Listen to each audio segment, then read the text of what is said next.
અત્યારે કેરીની સિઝન ચાલે છે અને ઘણીવાર આપણે શું કેરી તો ઘણા બધા ખાતા જો બધાની કેરી ફેવરેટ હોય છે, પણ જો કેરી ખાઈને જો ગોટલા જે પાછળ નીકળે છે ને એ ગોટલાનો આજે આપણે બનાવીશું એ મુખવાસ. તો ચાલો એના માટે અહીંયા મેં ગોટલા થોડાક ભેગા કરી દીધા છે અને આ રીતે ગોટલા ઘણા બધા છે, બીજા સુકાય છે, પણ આ રીતે સુકાયેલા ગોટલા છે. આપણે કેરીનો રસ કાઢતા હોય ને પાછળથી આ ગોટલા બચી જતા હોય છે, તો એનો પણ આજે ઉપયોગ આપણે કરી લઈશું.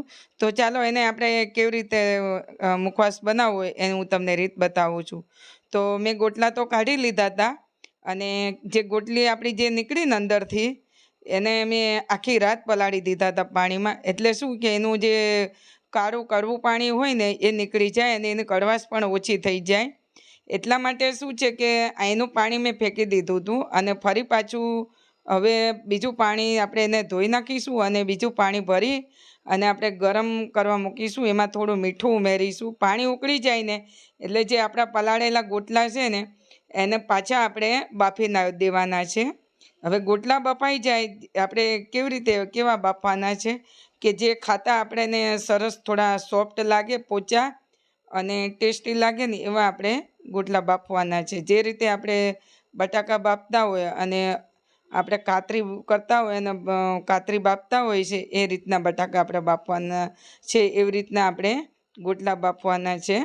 અને એકદમ લોચો ન થઈ જાય એનું ધ્યાન રાખવાનું. આપણે લોચો એકદમ નથી કરવાના, થોડા અધકચરા રહે એવા આપણે એને બાફવાના છે. તો હું અત્યારે તમને એક કાઢીને બતાવું છું અને એમાં આપણે ચેક કરી લઈશું.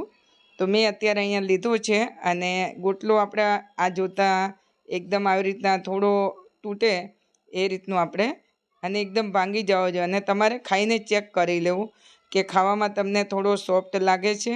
તો હવે આપણા ગોટલા સરસ બફાઈ ગયા છે અને લઈ લઈશું આપણે જાળીવાળું આપણે વાસણ લીધું છે અને એની અંદર આપણે અને આ પાણી આપણે ઢોળી દેવાનું છે. તો આ રીતે તમે કરશો ને તો તમારા ગોટલીનો જે મુખવાસ છે ને એકદમ કડવો નહીં લાગે અને ખાવામાં પણ એકદમ ટેસ્ટી લાગશે.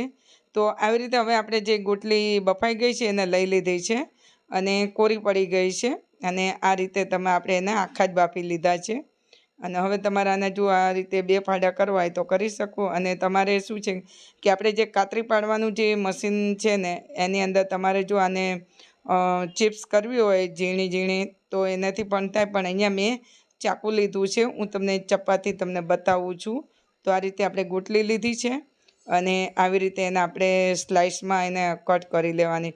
અને જો તમને નાના નાના ટુકડા ફાવતા હોય તો એ પણ આના કરતાં જે આ ચિપ્સ જેવા છે ને ચીરિયા એ બહુ જ સરસ લાગશે અને તમારું 1 વર્ષ સુધી આ મુખવાસ બગડશે નહીં અને જ્યારે ફરી કેરી આવે ત્યાં સુધી તમે આનો મુખવાસ તમે ખાઈ શકો છો.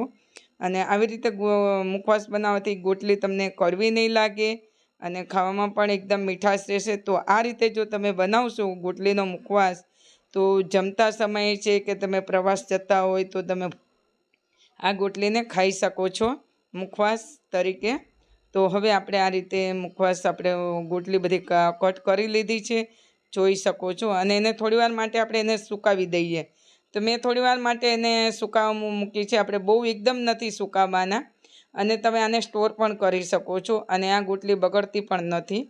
તો આવી રીતે તમે એને સુકાવીને જ્યારે તમારે ખાવું હોય ત્યારે તમે થોડી થોડી એને શેકી શકો છો અને ખાઈ શકો છો. તો હવે આપણે ગોટલી સરસ એવી સુકાઈ ગઈ છે, એટલે બહુ આપણે એને નથી સુકાવવાની.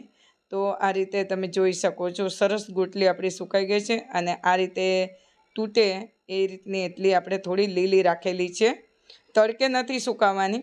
ત્યારબાદ આપણે હવે એને ગોટલીને થોડો મુખવાસને આપણે શેકવાનો છે.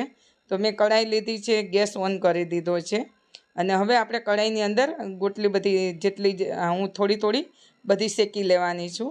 તો આ રીતે ગોટલીને આપણે શેકતા જઈશું અને ગેસ ફ્લેમ આપણે થોડો સ્લો રાખીશું એટલે શું બળી ના જાય ને એકદમ, અને ધીમે ધીમે જ એને શેકવાની. ત્યારબાદ એમાં આપણે થોડું ઘી ઉમેરીશું. તો મેં અડધી ચમચી ઘી લીધું છે.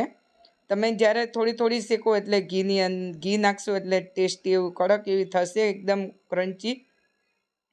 તો આવી રીતે ગોટલીને આપણે ઉલટ પુલટ કરતા રહીશું અને ચલાવતા રહીશું, બધી બાજુથી એને ફેરવતા રહીશું અને શેકાઈ જાય.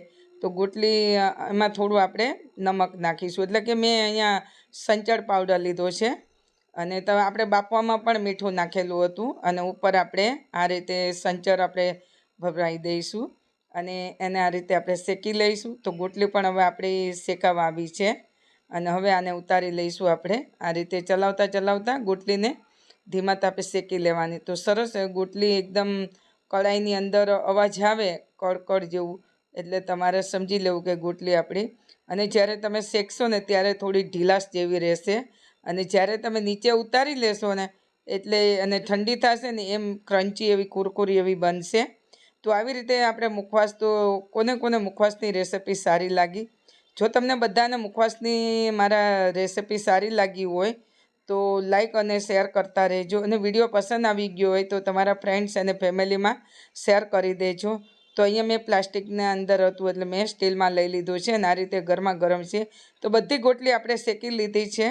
તો તમને બધાને મુખવાસની રેસિપી ખૂબ પસંદ આવી હશે. તો બનાવજો આવી રીતે કે તમને કડવી નહીં લાગે અને તમારી જે ગોટલી છે ને એ તમારે જ્યાં સુધી ખાશો ત્યાં સુધી એવો ને એવો સ્વાદ રહેશે, બગડશે નહીં. તમે 1 વર્ષ સુધી પણ સ્ટોર કરી શકો છો.